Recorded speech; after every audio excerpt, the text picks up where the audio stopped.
Once you begin to see how words and terms and symbols are used, and the powers that be in this world have set up a world of symbols and emblems and terms and catchphrases. Once you understand how this system works, for the first time, the world opens up to you. All of it is right in front of you. But if you don't understand what the words are and what the words mean, you're never going to figure out how this stuff works. There's a very sinister, frightening, interesting symbolism that has been imposed upon this country, and the people have no idea in the world what's going on. And I will guarantee you, no matter how educated you might think you are, I will guarantee you, you have no idea in the world how the world actually works.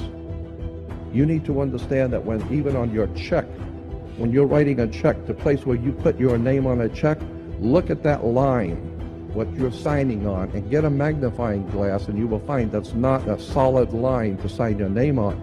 That is written, it's a typewritten sentence that's been honed down to microscopic size. Get a magnifying glass and read on a check what is said where you sign your name. One of the most interesting symbols in Druidism was a magic wand. Magic wands were always made out of the wood of a holly tree. It's made out of hollywood. And we're still seeing the magic of the wood of the holly tree. Hollywood. Hollywood. Motion pictures, television. I have discovered many years ago that words and magical systems dominate the world that we live in. There is, in point of fact, a magical matrix at work. I've always been interested in the occult. Occult is simply a word meaning hidden, and so much of our powers in this world and the way things work are hidden. And the more one looks at this subject of how the world actually works, you begin to see that there's a magical system, and I'm telling you, there really is a magical system dominating the world of the Western civilization. And for 1,000 years before the Roman Empire existed in Northern Europe, basically Western Europe, there was a magical priesthood called the Druids. And the Druids still even exist to this day. And it was a very legitimate political, social, educational, religious institution dominating Europe for thousands of years. And they were referred to as the Druids. They were actually from the Phoenician Canaanite system in the Middle East. The Phoenician Canaanites formed the basis for the ancient Druidic system, and that's even older. But in the ancient Druidic system, there were many powerful symbols and emblems. One of the most interesting symbols in Druidism was a magic wand, like Merlin the magician with his magic wand. Magic wands were always made out of the wood of a holly tree. It was made out of Hollywood. And we're still seeing the magic of the wood of the holly tree. Hollywood, motion pictures, television. And once you begin to see the symbols and realize that the symbols for the national coats of arms for countries, the flags, the seals, the presidential seals, the emblems for the logos and emblems on corporations, especially the corporate emblems for motion pictures and television companies like Columbia Broadcasting System. CBS has the eye. The Colombian system goes back to the Colombian faction of the Illuminati back in the early 1700s, not the late 1700s.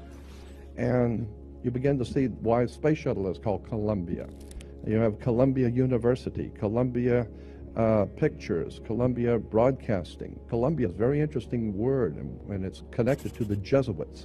Once you begin to see how words and terms and symbols are used, and of course symbols are extraordinarily important in world affairs, all of a sudden it opens up, as I said, a whole new perspective on how stuff is happening. Let me give you an example of how words, my friend William Henry says you put an S in front of the word word and it becomes swords.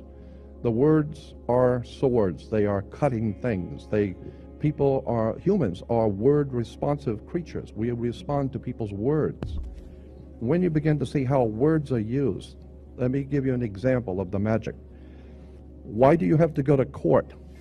You go to court because you play basketball on a court. You play tennis on a court. How do you play tennis on a court? You play with a racket. Why? Because the people that develop it know it's a racket. That's where we get the term. Consequently, you need to understand that the words which are used by the systems under which we live are not by chance. In a court, the whole idea in a court is to put the ball back in the other guy's court. So this team of attorneys, they stand up and throw the ball back at the other team. Now the ball's in their court. They have to get up and throw the ball back into that court. The judge wears a black robe. Why does a judge wear a black robe? Well, the same reason Catholic priests wear black robes.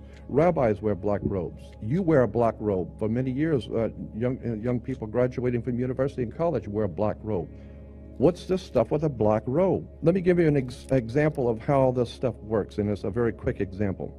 There are two basic kinds of law under the law of magic. There are two kinds of laws that govern the earth. One is called the law of the land, L-A-N-D.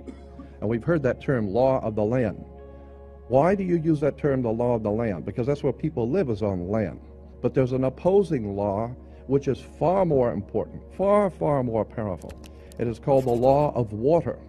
It was developed under the old Druidic system in Europe, which can trace its history back through the Roman Empire, through the Vatican, and ultimately back to the Phoenician Canaanites in the Middle East. What we today call Phoenicia, Cana, was called back what we call today Israel and Lebanon. Syria, that was called Phoenicia, Cana. And the Phoenician Canaanites, so the very word Cana, which we've all heard in relation to the Bible, Cana is a Phoenician word meaning bankers, merchant bankers. Well, the Phoenician Canaanites set up a system of merchant banking and had their Phoenician Canaanite symbols and words connected to their societies, their banking societies. We're talking about in the Middle East. And then through the Greece and ultimately through Rome and then into Britannia and ultimately into this country comes an ancient Druidic Phoenician Canaanite magical system of finance, education, and all of it is right in front of you. But if you don't understand what the words are and what the words mean, you're never going to figure out how this stuff works. We all have a cursory understanding of what we think is going on. That's not it. You need to understand that when even on your check, when you're writing a check, the place where you put your name on a check, look at that line, what you're signing on, and get a magnifying glass, and you will find that's not a solid line to sign your name on. That is written. It's a typed written sentence that's been honed down to microscopic size. Get a magnifying glass and read on a check what is said where you sign your name. That's why the attorneys tell you, you better check the small print. The small print is ultra small. Where you sign your name on a check is saying something. Go back and read it.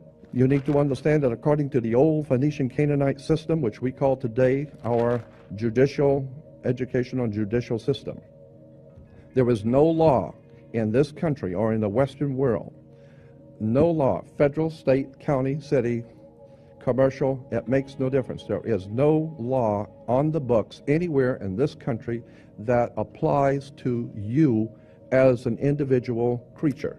There is no law, because the people who designed the system thousands of years ago realized that there's two of you.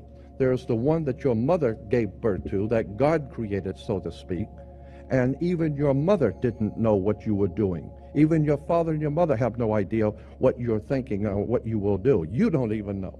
So consequently, they have no control over you, your flesh and blood self. But somebody has to control this show, and so consequently, the ancient Phoenician Canaanites developed a system by which they would assign to every person a second you.